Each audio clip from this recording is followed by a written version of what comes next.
We just concluded the G20 summit. Indian diplomacy, which got connected to the global stage of high table diplomacy, also achieved the almost impossible of driving a consensus in terms of the G20 declaration as a diplomatic showcasing of India's prowess. This got me thinking into what are the history of diplomacy, and especially in the new world, whether the diplomacy has shifted.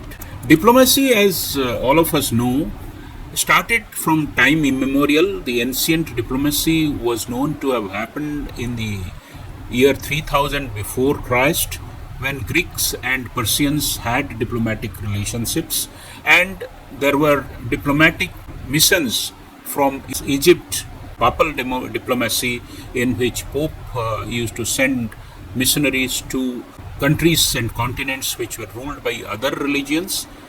Apart from religions, there was also Byzantine, Tang and Song dynastics which were engaged in diplomacy for exchange of culture. Then in 1648 after Christ, the Treaty of Westphalia ended a 30 years war, is often cited as the modern diplomatic beginning of an international relationship and international state system. In 19th century again, the Congress of Vienna in 1815, during the World War and after the World War, when United Nations was formed and there was a regime after that when there was no war but war-like preparations happening in the two major blocs of the world, namely Russia and USA, which was known as the Cold War, it led to a different type of diplomacy. So diplomacy in the 20th century was mainly around the political balance, but mostly around jockeying for sovereign power of one's own. Now in the 21st century, the rise of powers like China, India and Brazil, and some of the non-state players like the World Health Organization, like the World Bank, the pandemic, which played an important role in health and social diplomacy, have played an important role in redefining the power of diplomacy. And the power of diplomacy has shifted from political channels to economic channels and soft power through influence of culture and influence of societies and societal interactions. In the current century, it is widely predicted that economic diplomacy will rule the world. Now, in this episode of Mahapatransform, I want to tell you a little about what is economic diplomacy. Economic diplomacy manifests itself in many ways, the first of which is trade negotiations. When countries or group of countries negotiate with each other trade agreements to reduce barriers for commerce, new markets for their own produce, as well as offering the citizen the benefits of new products and technologies, considering the various aspects including protecting domestic industries through tariffs and entry barriers, for the trade diplomacy is the beginning of the economic diplomacy. Today, most of the nations are vying for people to come and invest in their country in the form of foreign direct investment.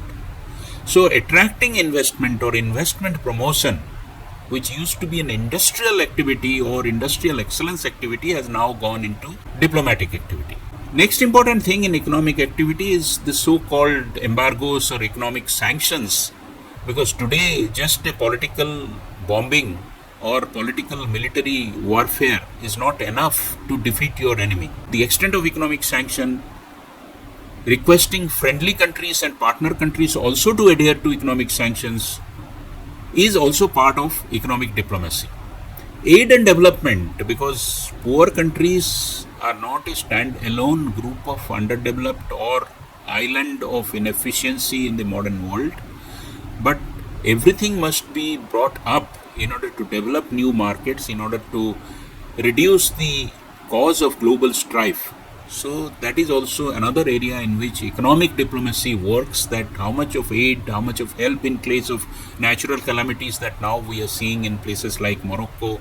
Manifestation of all these activities happens in economic summits and forums, like the G20, the G7, World Economic Forum, working on the various aspects: debt, things like aid, economic sanctions, development funding, foreign direct investment, investment climate, climate change, global issues like global warming.